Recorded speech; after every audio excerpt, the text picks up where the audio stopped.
Hi everyone, ഇന്ന് നമുക്ക് കേരളവുമായി ബന്ധപ്പെട്ട കുറച്ച് ചോദ്യങ്ങൾ നോക്കാം. കേരളത്തിലെ ഏറ്റവും ജനസംഖ്യ കുറഞ്ഞ മുനിസിപ്പാലിറ്റി? ഉത്തരം ഗുരുവായൂർ. അടുത്ത ചോദ്യം, കേരളത്തിലെ ജനസാന്ദ്രത കൂടിയ ജില്ല? കേരളത്തിലെ ജനസാന്ദ്രത കൂടിയ ജില്ല ഏതാണ്? ഉത്തരം തിരുവനന്തപുരം. അടുത്ത ചോദ്യം, കേരളത്തിലെ ജനസാന്ദ്രത കുറഞ്ഞ ജില്ല ഏതാണ്? കേരളത്തിലെ ജനസാന്ദ്രത കുറഞ്ഞ ജില്ല ഏതാണ്? ഉത്തരം ഇടുക്കി. അടുത്ത ചോദ്യം, കേരളത്തിൽ നഗരവാസികൾ കൂടുതലുള്ള ജില്ല? കേരളത്തിൽ നഗരവാസികൾ കൂടുതലുള്ള ജില്ല? ഉത്തരം എറണാകുളം. കേരളത്തിൽ ഏറ്റവും കൂടുതൽ ഗ്രാമപഞ്ചായത്തുകൾ ഉള്ള ജില്ല ഏതാണ്? കേരളത്തിൽ ഏറ്റവും കൂടുതൽ ഗ്രാമപഞ്ചായത്തുകൾ ഉള്ള ജില്ല ഏതാണ്? ഉത്തരം മലപ്പുറം. കേരളത്തിൽ കുറവ് ഗ്രാമപഞ്ചായത്തുകളുള്ള ജില്ല ഏതാണ്? കേരളത്തിൽ ഏറ്റവും കുറവ് ഗ്രാമപഞ്ചായത്തുകളുള്ള ജില്ല ഏതാണ്? ഉത്തരം വയനാട്. അടുത്ത ചോദ്യം, മുസ്ലിങ്ങൾ കൂടുതലുള്ള കേരളത്തിലെ ജില്ല ഏതാണ്? മുസ്ലിങ്ങൾ കൂടുതലുള്ള കേരളത്തിലെ ജില്ല ഏതാണ്? ഉത്തരം മലപ്പുറം.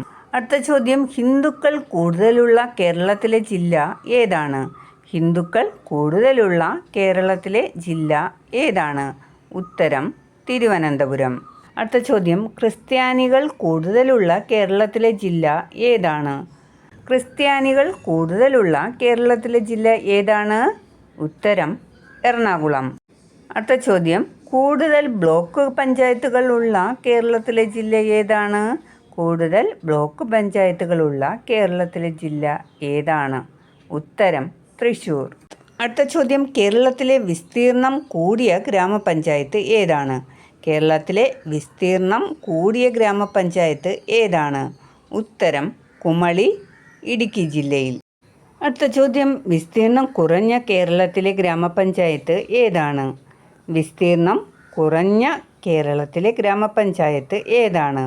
ഉത്തരം വളപട്ടണം. കണ്ണൂർ ജില്ലയിലാണ് വളപട്ടണം ഉള്ളത്.